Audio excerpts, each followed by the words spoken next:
Hello and welcome back to another episode of DGR Gamechat. As always, Dave. Dan. Today we're actually talking about the PlayStation 1 and three of our favorite games on that system. So Dan, do you want to kind of talk about the PS1 a little bit? Yeah, the PS1, it was Sony's entry into the hardware market after some association with Nintendo and Sega. I mean, there was actually even a point where the Sega USA and Sony had approached Sega of Japan to merge the two companies as far as a hardware joint adventure. Okay. That obviously fell through. Sega Japan, being proud, I guess, or whatever it was, whatever reason it was. And Sony, for me personally, because I had, of the age of working in the stores and stuff, Sony, the only thing I really knew about Sony was the Sony ImageSoft, their software market, which there wasn't very many good games. I remember there was a couple them. Super Nintendo games. I right, know. And they were pretty rough. I mean, they weren't very good games. So you're thinking, well, how's Sony going to do this and that? But they ended up pulling it off, and I think the PlayStation 1, with their entry into the market, the ease of, the working with customers.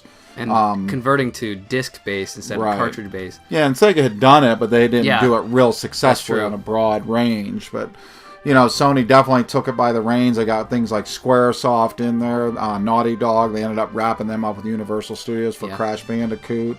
Had some great entries.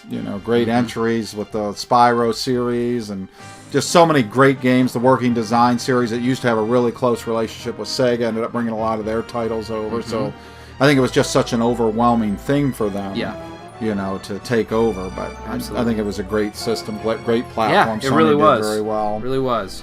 Especially for just entering into the market to compete with Nintendo. That was something pretty amazing. Do you want to go over with your third favorite? Sure. My third favorite on the system, and like we always say, these do change over time. But my third favorite is The Legend of Spyro. It was the first Spyro game on the system. My favorite by far. Even all the newer ones. Some of them were okay, but this was my favorite. I mean, the story was great. The gameplay was awesome. 3D, that's one thing I remember with the PS1 is everything 3D. It's 3D is when they were pushing the polygons and all this stuff, But Legend of Spyro, I had a lot of great times with a lot of hours into this game. Great game. Awesome. And what was your third favorite? My third favorite, it's a game that probably a lot of you guys haven't heard of. It's kind of hard to come by. And that game is Concerto for obviously the PS1. Made by Atlas, and Atlas they do some pretty unique things. They publish games that a lot of companies don't think of publishing. It's an interesting game. You actually play as a in a land where there's cats and dogs that are the inhabitants. You play as a dog that is a cop, and you're trying to stop these three sisters that are cats. Sounds silly, and it kind of is. It's not a fantastic game, but I really like it. It's got this charm factor that, a lot of games don't have. It's a platformer. The mechanics weren't great. The control wasn't fantastic, but I really enjoyed it, had a lot of fun with it. And the story gets surprisingly deep by the end. You don't think of it when it's talking about cats and dogs, but it actually turns out to have a pretty deep story. And it's just, the main character's name's actually Waffle, and I wanted to name my dog Waffle, but my wife wouldn't let me. But that's how much I liked it, that I wanted to name my dog after a character from this game. And I think Atlas too. I mean, this is where they had been around a while since the Nintendo days, but it was really on the PlayStation where they really shined. Yes. I mean, they brought out so many JRPGs and different dabblings that they've done that really made them the company that they really are shifted today. towards that. I mean, there's a couple on the N64.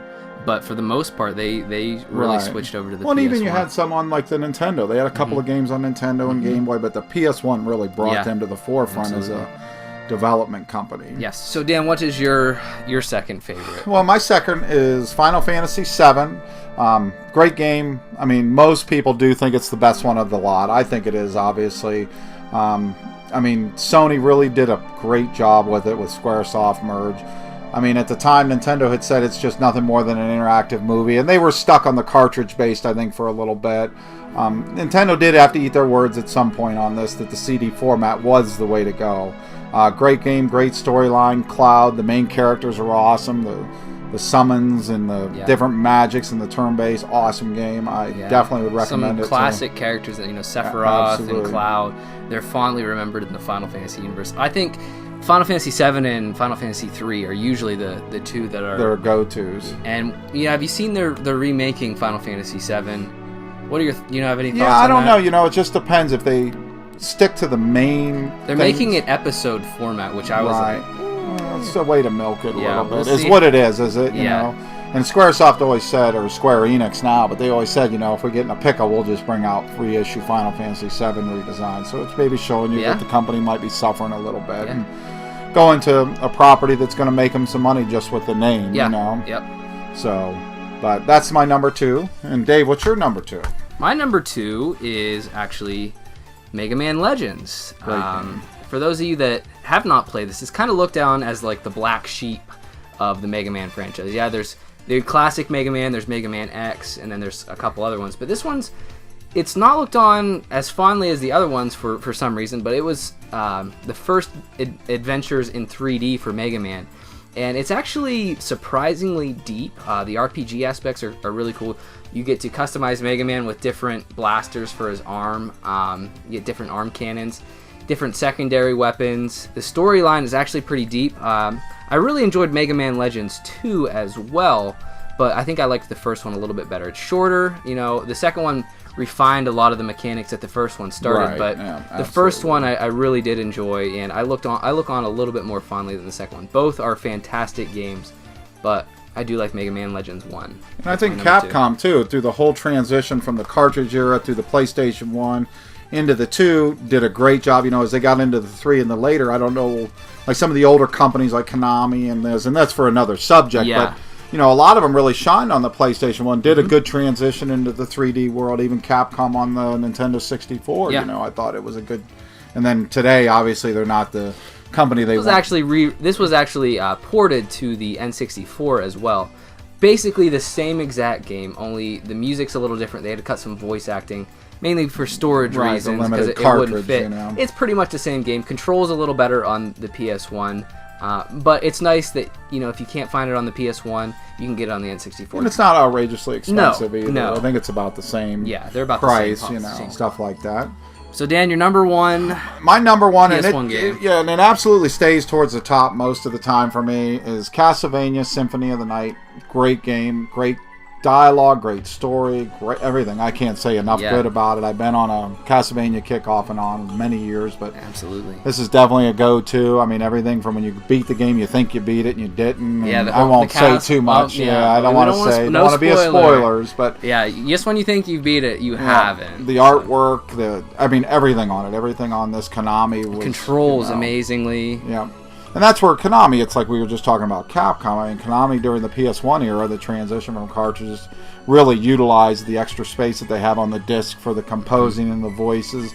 And the voices were so cheesy on it. That was probably the cheesiest thing, but it was actually good. It was so bad it was good. Yeah. What is a man? A miserable little pile of secrets. It's looked on fondly now. Right. Kind of laughed at back then, but now it... So that's my number 1. That generally stays pretty close to the top for me most of the time, for sure. And Dave, your number 1. My number 1 is Tomba 2. Right, Some people say it a little differently. I call it Tomba. Tomba 2, fantastic game. One of Sony's forgotten mascots. For some reason, he gets lost in the shadow. Sony has Spyro and Crash Bandicoot and all those guys. Right. I wish this guy would make a comeback. It was awesome. His games were so fun. I have both 1 and 2. I do prefer 2 over 1. 1 was more 2D, hand-drawn. Right. 2, they went into the 3D aspect. And I don't know, I just liked 2 a little better. It's a mission-based platformer. It's kind of funny. In order to kill your enemies, you have to jump on them. And it looks kind of weird, but then you throw them, and it's just a lot of fun. Very varied. The worlds are colorful, and there's snow levels, there's waterfall levels. They really utilize the power of the PS1. I think this is one of the best PS2 or PS1 games out there, and sadly it's very hard to come by. So not a lot of people played it, and I don't even know if it's released on like virtual consoles. Yeah, I don't PSN. know. I don't know if it's on PSN, but it should be, because if you haven't played this game and you like 3D platformers, you got to try this game. It's amazing. I can't recommend it enough. So yeah, and the PlayStation 1, I mean, It had such a huge library. Granted, it had a lot of crap, shovelware, but a lot of properties came out of that, new intellectual properties that came out of the PlayStation 1 era that have transformed over into today. Yeah. You know, the Crashes have run the course, you know, the Spyros and all that have run. Like the couple games up here, Persona, Right, absolutely. Lunar. I don't know if Lunar started on... It was on the Sega CD originally. But Parasite Eve, Right.